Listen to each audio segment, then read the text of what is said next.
बहुत समय पहले की बात है, जिस समय भगवान गौतम बुद्ध अपना जीवन बिता रहे थे।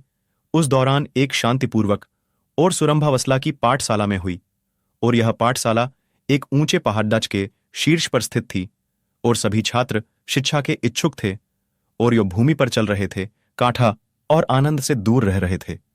एक दिन इस पाठशाला में भगवान गौतम बुद्ध जी आए, और उन्होंने अपनी आंखों से देखा था कि छात्र कितने निराश और कितने खुशीहीन दिख रहे हैं। वे उनके पास जाकर एक छात्र से बोले, "क्यों वीर, क्या तुम सुखी नहीं हो?" छात्र ने ऊंची दृष्टि से कहा, "हे गुरुजी, हम सभी छात्र चाहते हैं कि खुशी प्राप्त हो, पर हम इसे नहीं पा रहे हैं। हम यहां शांतिपूर्वता ढूंढने आए हैं, लेकिन हमें वह नहीं मिल रही है।" भगवान गौतम बुद्ध जी समझते हुए बोले कि बच्चों, उनके आंतरिक की अपेक्षा बाहरी आनंद और संतुष्टि मिलनी चाहिए। उन्होंने वीर से कहा, "वीर, तुम मनो या ना मनो, पर शांति बाहर से आने वाली नहीं है, पर सिर्फ यह अपने अंदर ढूंढ ही जा सकती है।" भगवान गौतम बुद्ध जी छात्रों को ध्यान दिया और उन्हें एक कहानी सुनाई। वह कहानी कुछ इस तरह की थी, जीवन में शांति के लिए भटकते रहना छोड़ दो और अपने मन को शांत करो, वही सुख का स्थान है। यह दुनिया निराशाओं से दूर और अभिलाषाओं से पार है। अनंत की खोज में निरंतर आगे बढ़ियो और दूसरों का हाथ पकड़ ढो। भगवान गौतम बुद्ध जी की ये कहानी सभी छात्रों के मन खूब छू रहे थे।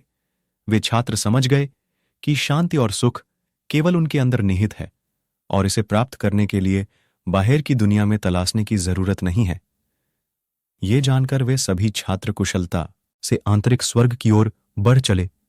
इस कहानी से हमें यह सीख मिलती है कि हमें जीवन में शांति को खोजने की जरूरत है। यह शांति हमारे अंदर मौजूद है, हमें इसे शांत करके इसे प्रकट करना होगा। जब हम अपने मन को नियंत्रित करके शांति को प्राप्त करते, तो वह हमें वास्तविक खुशी और सुख की अनुभूति से मुक्ति करती है।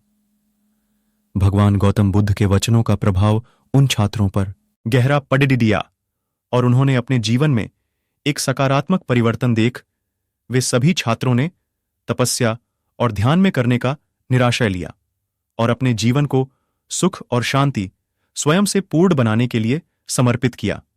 उन्होंने अपने प्रयासों में सफलता प्राप्त की। जब इतना ऊंचा स्पर्श पाने के लिए उन्होंने अपने अंदर यात्रा की, उनके उद्धार से बहुत कुछ सीखे और शांति और सुख की साधना में अग्रसर थे। उनके जीवन में जीवन के बारे में अहम लम्हों में भगवान गौतम बुद्ध जी की कहानी और सिखाए हुए संदेश उनकी मुख्य संचालन बन गए।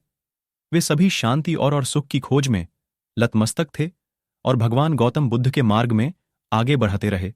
समय बीतते बीतते छात्रों के आंतरिक बदलाव ने उनके भारी जीवन को बदल दिया।